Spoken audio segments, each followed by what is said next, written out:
कर लिया गया है। ये जुहू इलाका है जो 1 घंटे पहले बिल्कुल खाली करा दिया गया है। भी पुलिस कर्मचारी उनके हाथों में अभी बंदूक आ गई है। का यही वो इलाका है जहां अचानक ही कुछ आतंकवादियों ने घुस के यहां पे अंधाधुंध गोलीबारी शुरू कर। दुकान के शटर पे ये गोलियों के निशान। ये लोकल इस वक्त उसी इलाके की ओर है जहां पर कल रात धमाके हुए हैं। कुछ लोग अंदर फंसे हुए हैं। अब तक 4 आतंकवादियों की लाशों को ठीक इस होटल से निकाला जा चुका है।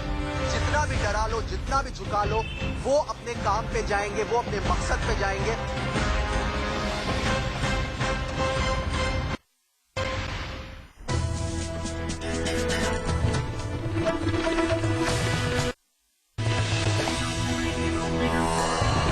ताज और ओबरॉय होटल में मुठभेड़ जारी। नरीमन पंथक रिहा पर चल रही है दो तरफा गोलीबारी।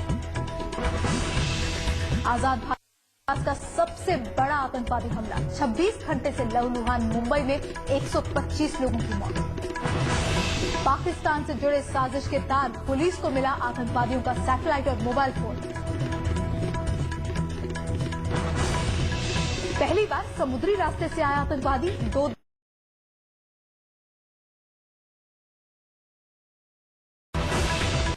मुंबई पहुंचे पीएम का ऐलान, नहीं बख्शेंगे दहशतगर्दों को। आडवाणी ने सरकार पर साधा निशाना।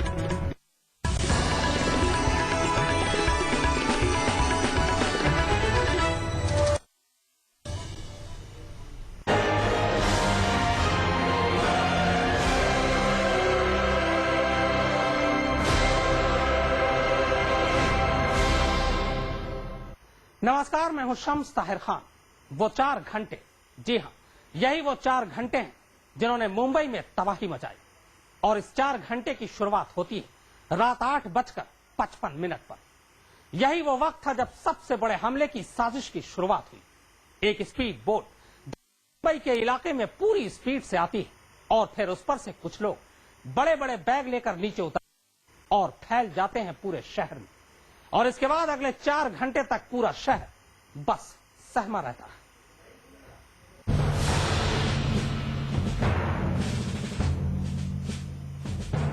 तारीख 26/11, वक्त रात के ठीक 8:55। जगह कफ ट्रेड मच्छी मार्ग कॉलोनी। एक स्पीड बोट तेजी से मच्छी मार्ग कॉलोनी की तरफ बढ़ती है। बोट में 10 मौजूद थे। सभी के पास बड़े बड़े बैग। सभी बेहद जल्दी में दिख रहे थे। उनको खतरनाक लग रहा था। इसी हड़बड़ाहट और जल्दबाजी की वजह से उनकी बोट पास से गुजर रही एक दूसरी बोट से टकरा जाती है। बोट में एक महिला सवार थी। धक्के की वजह से महिला उन्हें बुरा भला भी कहती। इस पर बोट में सवार लोग उस महिला के बोट को धक्का मारकर आगे निकल जाते हैं। बोट मच्छी मार्ग कॉलोनी पर रुकती है। सभी लोग बैग लेकर बाहर आते हैं और ग्रुप में अलग अलग टैक्सियों पर सवार हो जाते हैं। उनमें से एक टैक्सी कोलाबा की तरफ बढ़ती है, जबकि दूसरी मैरीन ड्राइव पर 5 सितारा ओबराय होटल की तरफ। रात के सन्नाटे में बोट से उतरकर टैक्सी में सवार हो चुके होते हैं अनजाने हमलावर। इसके बाद दोनों टैक्सी 2 अलग अलग दिशाओं में चल पड़ती है। दोनों ही शहर के सबसे खास इलाके हैं। टैक्सी जब चलती है तब घड़ी में लगभग 9:30 बजे का वक्त होता है।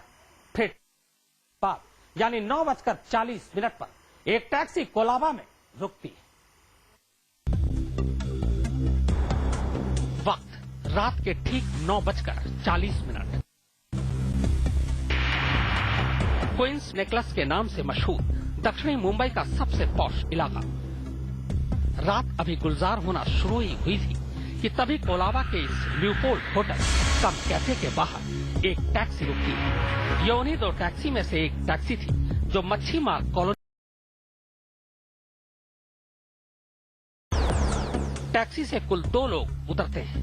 बैग से ऑटोमेटिक हथियार निकालते हैं और बीच सड़क पर खड़े होकर राहगीरों पर अंधाधुंध गोलियां बरसाना शुरू कर देते हैं।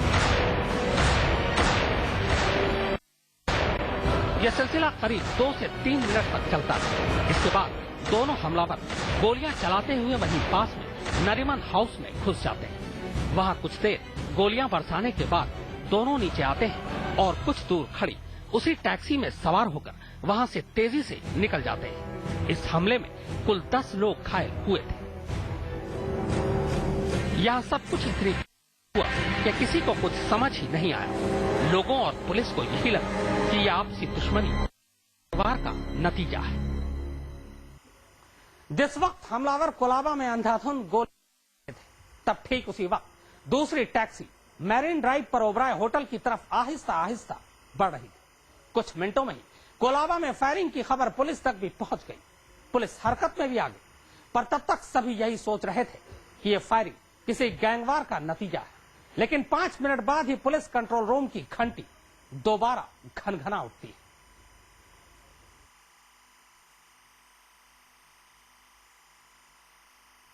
वक्त रात के 9:45 जगह मैरिन ड्राइव पर 5 सितारा ओबराय होटल।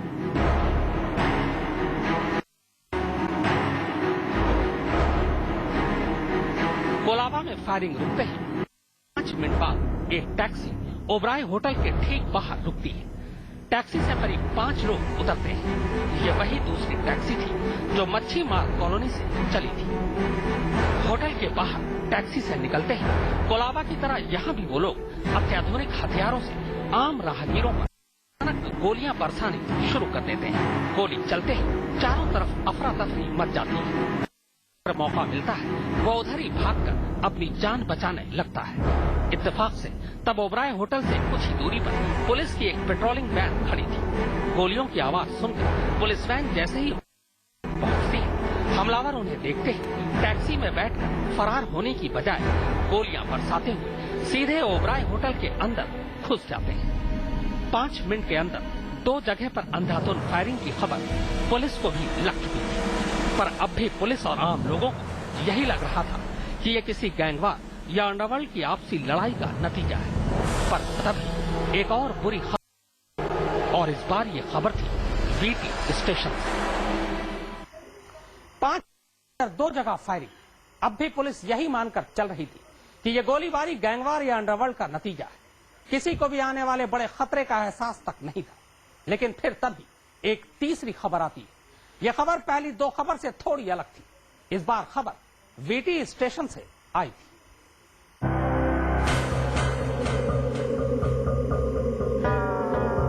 वक्त रात के 10 बजे, जगह वीटी रेलवे स्टेशन।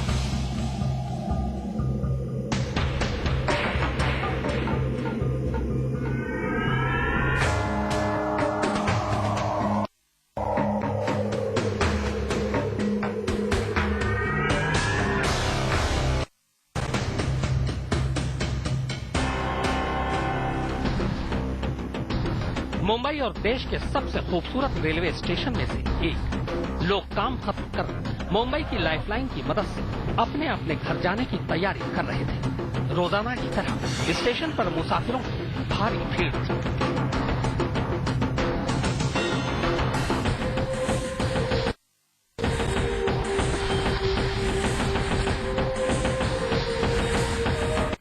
एक टैक्सी वीटी स्टेशन के बाहर रुकती है। टैक्सी से 2 से 3 लोग नीचे उतरते हैं।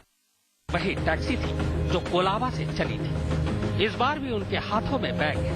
बैग समेत वो सीधे स्टेशन के वेटिंग हॉल में पहुंचते हैं और फिर देखते ही देखते बैग से ऑटोमेटिक हथियार बाहर निकालकर वेटिंग हॉल में ट्रेन का इंतजार कर रहे मुसाफिरों पर अंधाधुंध गोलियां बरसानी शुरू कर देते हैं।